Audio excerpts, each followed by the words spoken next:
Welcome to Chandwell. My name's Michael, and 132 days since making a start, I'm very close to finishing the low relief Victorian Hotel for behind the station. Last week's video was a fast forward look at how I made this narrow building complete with stone balls made from milliput. Thank you for all of the positive comments on that video, please keep them coming. The time has now come to turn this cereal packet mock-up tower into reality. The tower is a simple octagon shape which nicely rounds off the town end of the hotel building. It's set back almost flush with the last building I made. There's a slight challenge as I have a network cable bending out of a socket right where the tower will be. This actually worked out alright though, because with a gap at the back of the tower it should fit right around the cable. I knew the width of the 8 walls which would make up the tower. It was easy therefore in Inkscape to produce an octagon of the right proportions. To help me get the supports lined up in the right place, I printed the inside of the walls. You can see that the octagon has one corner cut off because this will never be seen and it can represent the inner walls that adjoin the main hotel. I used a sheet of 1mm grey board and fixed the printout to this with a glue stick. The walls had 7 lines to help me place the interior supports and get them straight. I simply used PVA and plonked my octagons onto the printed lines. I didn't use any supports to hold these up as I found that the glue held the 1mm thick card up by itself. I worked all the way down the first wall and was left with the basic shape of the tower. Once this glue was set, I added the next wall using the same guides. I removed the lower 2 supports once the first 2 walls were in place to allow space for the network cable. I used red tape to keep the lower parts of the walls in place while the glue set. Once all 6 sides were in place, it was time to wrap the texture around the tower. I pondered a few approaches to this, but in the end I just cut one piece of texture to about the right size and glued it to one of the middle faces of the tower. It was essential that this went on straight, otherwise the stone courses would not be straight on the other sides of the tower. I used the yellow printed lines on my mat to help me here. The wet PVA takes a while to go off, so I was able to make adjustments until I was happy. I then simply applied glue to the other faces and I worked my way around the tower. I used the handle of my scalpel to push the paper down and try to introduce a neat straight edge along the sides of the faces. I used my scalpel and a bit of guesswork to cut slits down the inside of the window apertures. Folding the edges, adding the windows and getting the curtains in place was a bit of a challenge. It took tweezers and patience to get each of the 16 windows complete, but in the end the result has worked out okay. The windows aren't as straight and are not as level as I would have liked, and I almost considered squashing the tower and starting again.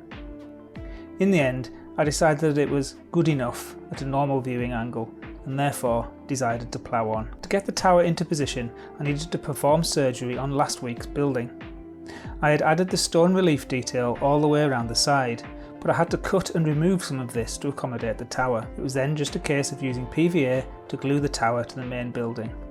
It took me quite a long time to ensure that it was positioned correctly, but a final check with the engineer's square gave me confidence that it was. I used techniques I've shown before to add the sills, stone relief and lintels to the walls.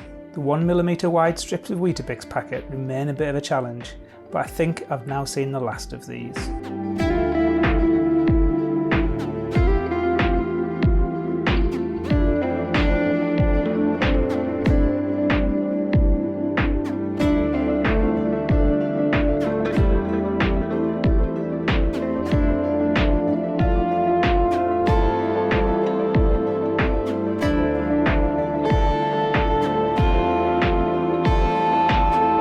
I'd been pondering on how to make the cupola for a long time and I didn't really know where to start. Eventually, I began to wonder if my no maths hipped roofs technique would work for this kind of shape. In Inkscape, I knew how wide my walls were, and from that, I knew the exact shape of the octagon. From here, I could draw the roof profile to the correct width. I made it a little narrower than the full width of the octagon to allow for the layers of card and paper which would eventually be added onto it. But what about the 8 faces of the cupola? I knew the width they would need to be at the base.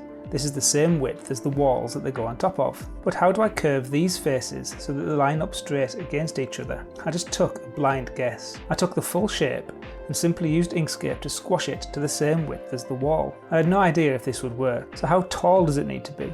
Well, it needs to wrap around the arc of the roof that I've already drawn. I used Inkscape's Measure Path tool and found out that the curve of the roof is exactly 38.66mm long. So I took my shape and I made Inkscape stretch it to 38.66mm tall. I'm left with a shape the same height as the length of the curve it's going to bend around and the same width as the wall it's going to sit atop. The only thing to do now was to print it all out and see what happened. I ended up with a kit printed directly onto sticky label. I stuck the structural pieces to 1mm card and the roof face petals onto 0.5mm card. I used PVA to stick the structural supports to the base octagon into a kind of star shape from the centre of the octagon to the 8 corners. So the easy bit was done. I ended up with the shape of the cupola, which already was starting to look good on the hotel. I wrapped the edges of a slightly larger octagon in texture and glued this to the bottom of the roof support. This would give nice relief detail to the completed dome and give me an extra surface to glue the roof face petals onto. The moment of truth came. I took one of the petals and lined it up on the base. I was absolutely amazed when I saw that the card fit perfectly.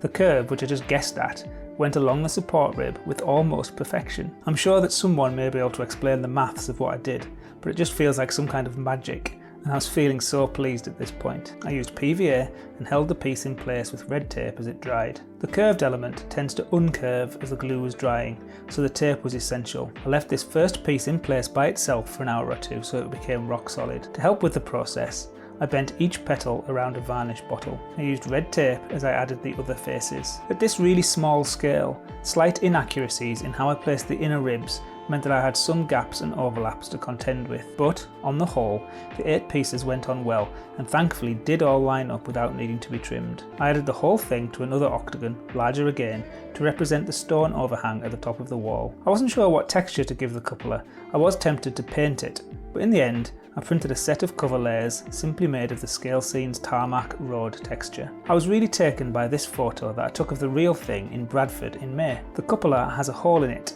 and the boards underneath can be seen. To that end, I printed a couple of simple lines onto one of the cover layers. I then used a scalpel to cut a little hole in another layer. After colouring the edges of the hole with marker pen, I stuck this one on top of the one with the lines. It's had exactly the effect that I wanted. I think it's a very Chandwell addition to the roof. I used 1.5mm strips of the tarmac texture to cover the joins between the roof faces. There was one face which was not as flush as the rest, and there were 1 or 2 other places where I was not as neat as I could have been. I just used my scalpel to shave off the overlapped ridges and smooth out the surface a bit. Once done, I was really happy with the result. I think the challenges came from the thickness of the card. If I'd just used paper, I may have been better off, but paper can wrinkle when varnished, and I wanted the roof to have some solidity. And this is certainly solid. I found an ancient box of cocktail sticks.